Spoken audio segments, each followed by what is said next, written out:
Hello everyone, welcome back for another episode. So today we're going to be speaking about hydrotherapy and how that can help and what you can do. So I'm not going to go into too much detail because it gets a little tricky when you want to really do it hands-on and do a lot of specific diseases and things. I'm not going to go into the disease specifics, but I will tell you how hydrotherapy works, for what it can work, and how you can do it at home. So there's an important point that I just want to make, that there's difference between a natural therapy and a pharmaceutical therapy. A pharmaceutical therapy usually treats the symptom, and a natural therapy treats the cause and goes into really preventing or trying to go to the root of the problem, and it helps the body to heal itself. So what we need to do is to give the body the right conditions to correct the balance that it has. So rebalancing the body so that it can then facilitate healing, so the body can heal itself. We have been given the bodies and the ability to heal by God, and we need to put our bodies back into that balance so that it can do what it is supposed to do. By what we are eating, by our environment, we throw off the balance, and we need to put that back by our environment and what we put into our bodies. And water and hydrotherapy is a way that we can do that. So why does hydrotherapy work? So first of all is your skin. Your skin helps it. So your skin can absorb things from water. So water is a wonderful solvent. So water can take on the herbs or the minerals that you add to it, and this can be absorbed then through the skin. And because our arteries has elastic tissue, it has an endothelium, it has a smooth muscle, and it has connective tissue, there's a lot of movement, scope for movement. Cold water, really cold water, will make those muscles contract. Warm water will make them dilate. So you see, you are going to be making this pump action, and that pump action is really important because you have this network of veins and vessels and arteries throughout your body, and if you are pumping and pulling in one place, it's going to be pushing the blood into another area. So for example, if you put your feet into cold water, that will force the blood up into your body. If you're going to be putting cold on your head, that will force the blood somewhere else. It's the same in your hands. If you put your hands in cold water, it will force the blood up into a different area. So it causes your blood to flow and to move and to be pushed into different places. So your blood flow is also helped by your muscles. So the more muscle you have, the more blood movement you can facilitate. And this can also then be done with fluid and with water.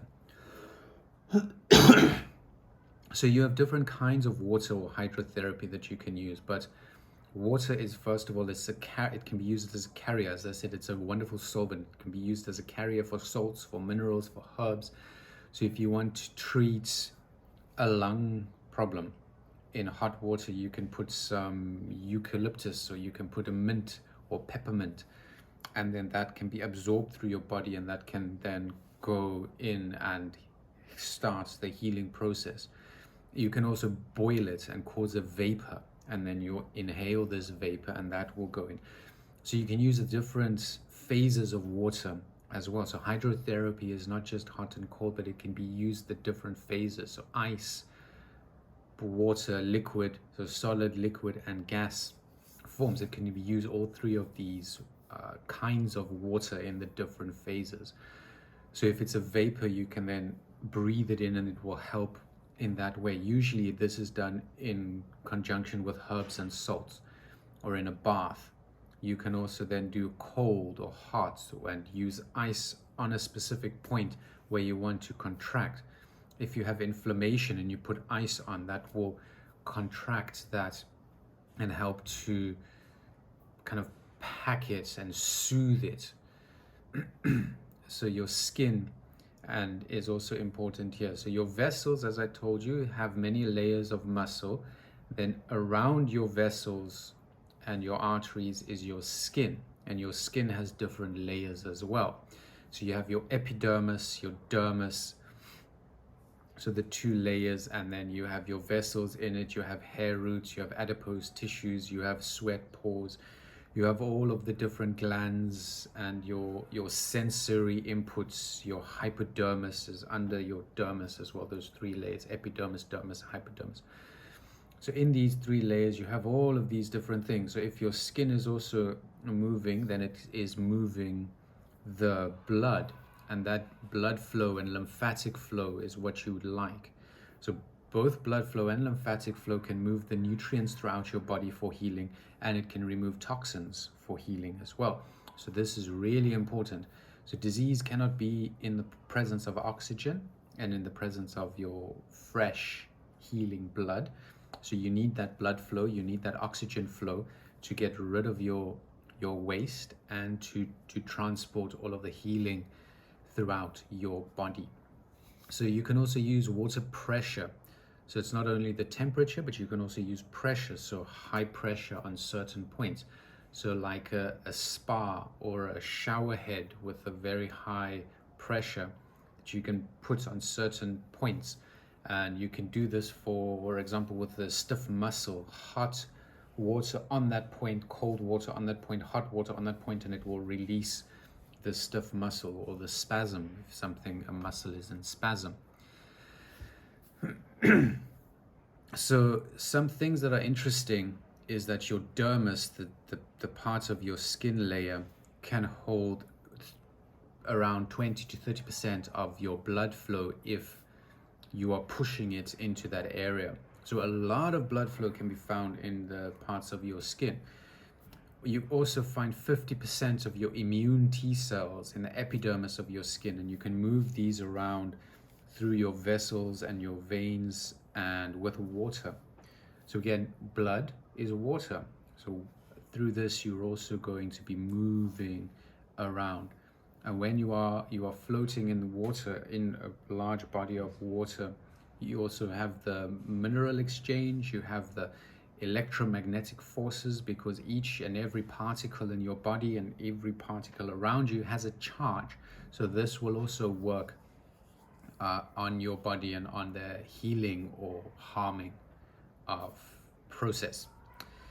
So you can also numb pains, and you can cause reflex reactions with hot, cold, and water. So especially with ice can do a lot. You can, if you have an area of pain, you can use ice to numb that pain. And then you can use hot, focused water to then help to disperse the pain and to help bring in your healing compounds to that specific part of your body. You can also use contrast baths. You can use hot and cold.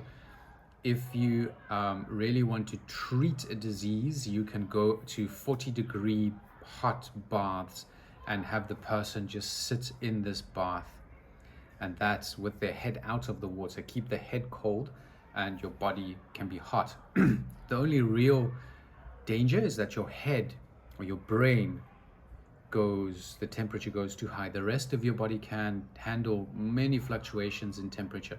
It's only your brain that cannot handle large variations in temperature, especially hot.